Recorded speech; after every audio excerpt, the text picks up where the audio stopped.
जेव्हा असा आपल्यावरती प्रसंग येतो, कठीण काळ येतो, तेव्हा खरं तर ना आपल्या जवळपास जी आपण ज्यांना मित्र म्हणतो किंवा आपले शुभचिंतक म्हणतो, त्यांची खरी ओळख आपल्याला हो, कळते. हो, हो. आणि अशाच ह्याच्यामध्ये एक तुमची पोस्ट होती, ज्यामध्ये अशोक सराफ सर आणि निर्मिती मॅम यांचा तुम्ही फोटो पोस्ट केलेला, छान लिहिलं होतं. सो वाह! या काळामध्ये सिनेक्षेत्रातली अशी कोणकोणती मंडळी होती? कसे अनुभव आले? आणि असा कुठला क्षण आला का, की अरे एक अशी जवळची व्यक्ती, की जिनं विचारणं गरजेचं होतं, पण तिने विचारलं नाही, असा पण काही प्रसंग आला का? नाही, नाही.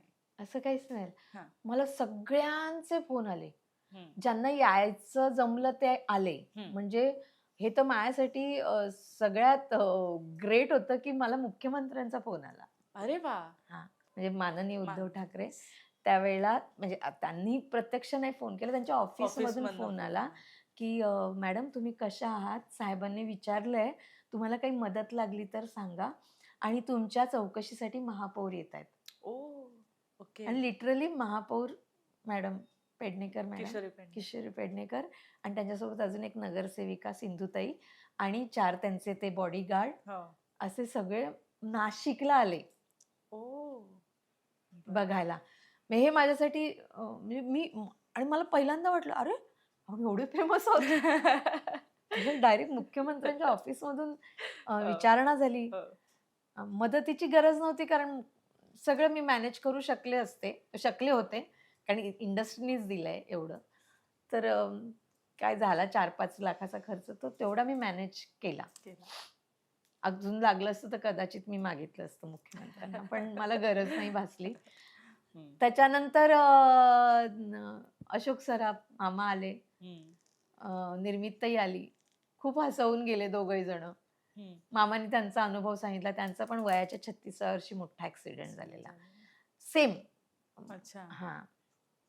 तर ते म्हणाले, "काही नाही, तू फक्त पॉझिटिव्ह राहा, काही होत नाही आणि तब्येतीची काळजी घे. सगळं आपलं शरीरच म्हणे आपल्याला भरून काढतं." हं. खूप हसवलं. भरत जाधव आला. अरे वाह! मला ते आश्चर्यच वाटलं. तो आला त्याचा काहीतरी नाशिकला प्रयोग होता का काय? नाही त्याला कळलं तेव्हा पहिले फोन आला त्याचा मला. काय झालं तुला? अ, कुठे गेलेलीस धडपडायला वगैरे, वगैरे. म्हटलं, "नाही अरे बरी आहे मी." बरं आणि मग लगेच 3ऱ्या का 4थ्या दिवशी तो बघायलाच आला मला. अरे वाह! त्याने पण जवळ-जवळ 1.5-2 तास हसवून गेला तो. कुठले-कुठले किस्से सांगून हसवून गेला.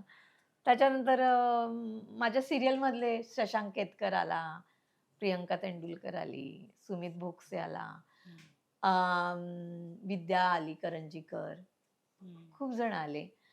तर मला सगळ्यांची नावं नाही आठवत आहे. खरंय आणि पण माझा हां. ग्रुप जो आहे एकता संघ, हं. सगळे संदेश बरं. जाधव, सुनील जाधव, विजय निकम, अनुपमा हे सगळे हे तर माझे जवळची लोकं होती.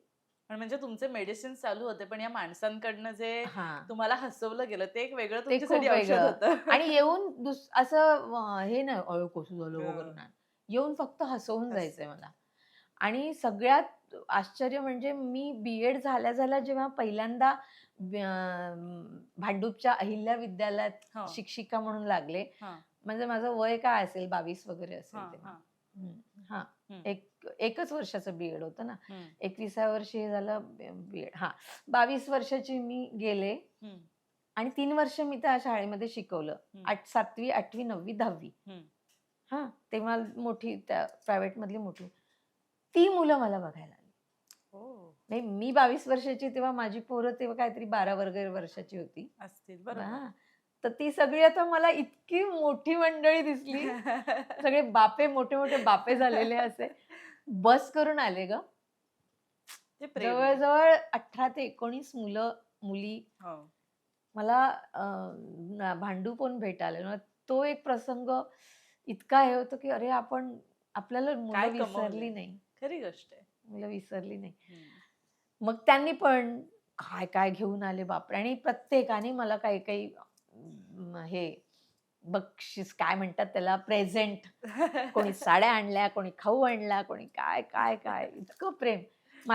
मालाडमधला माझा जो हं, एम-वॉर्ड पी उत्तर विभागाचा ज्यांची मी नाटकं बसवते, तो सगळा ग्रुप आला. तर खूप जण आले. हं. आणि फोन तर अगदी सगळे प्राजक्ता माळीपासून सगळ्यांचे फोन आले. प्राजक्ता माळी तर नाही नाही तुला मी मी तुला काहीतरी पाठवते. खूप त्याचं हे कर, नाही म्हणू नकोस. तर तिने मला काही पैसे पाठवले पोरीनी.